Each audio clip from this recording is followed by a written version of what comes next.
आपके हाथ पे बार बार मेरी नजर जा रही है जी। क्या पहना हुआ है आपने? प्लीज ये भी डिस्क्राइब करिए। रुद्राक्ष? हाँ, ये मुझे ओमकारेश्वर मंदिर में गई थी, मैंने हाँ। परिक्रमा किया था, तो ये वहाँ मुझे संत ने पहनाया था।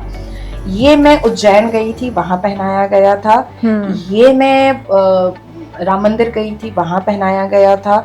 ये नजर के लिए एक साध्वी ने मुझे पहनाया है, और ये भी एक साध्वी जी ने मुझे पहनाया है ताकि मेरे ऊपर कोई सहर या जादू टोना ना कर सके।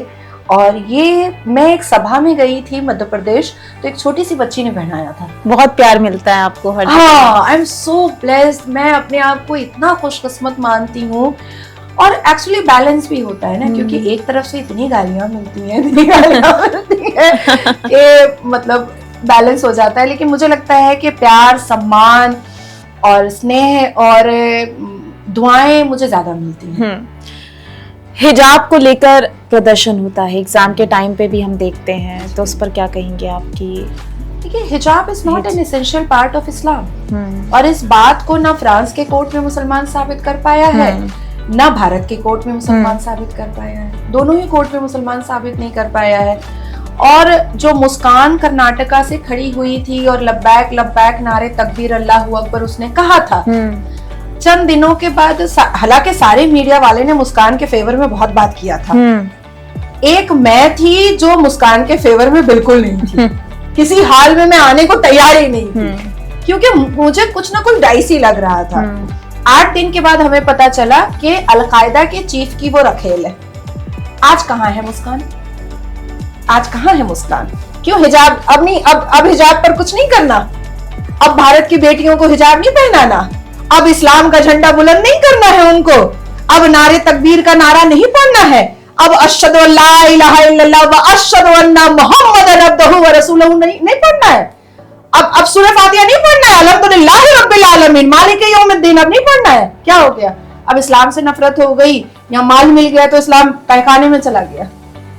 आओ सुप्रीम कोर्ट आओ, तुम्हारा मामला तो कर्नाटका हाई कोर्ट से सुप्रीम कोर्ट आ चुका, वहां पर तुम्हारे डेट लिस्टेड होते हैं। तुम आ करके अल कुरान, बहुत छोटा सा काम है, कुरान का वो पारा खोलना है और वो आयत नंबर और वर्स नंबर बताना है जज साहब को। जज साहब का जो स्टेनो होगा वो उसको ट्रांसलेट करेगा इंग्लिश में, और जज साहब आपको जजमेंट दे देंगे कि हाँ, हिजाब is an essential part of Islam. तो वो वर्स नंबर और आयत नंबर बताने में इतनी आपत्ति कहाँ हो रही है? अब आती है बात कि हमारे अल कुरान में 30 पारा है। 30 पारे में ऐसी कोई आयत और कोई वर्स नहीं है जिसमें ये बताया गया हो कि बीबी खदीजा हिजाब पहनती थी, बीबी आयशा हिजाब पहनती थी, बीबी जैनब हिजाब पहनती थी, बीबी सफिया हिजाब पहनती थी, बीबी फातिमा हिजाब पहनती थी। कहीं पर नहीं है। अब चले आते हैं मुगल में।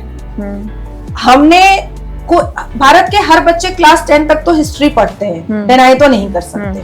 और जब हिस्ट्री की किताब हम पढ़ते हैं तो उसमें हम चित्र भी होते हैं, है ना?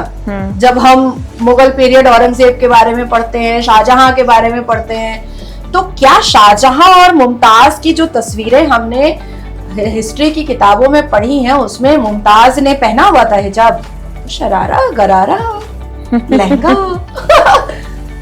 तो बहुत छोटी सी चीज है ना।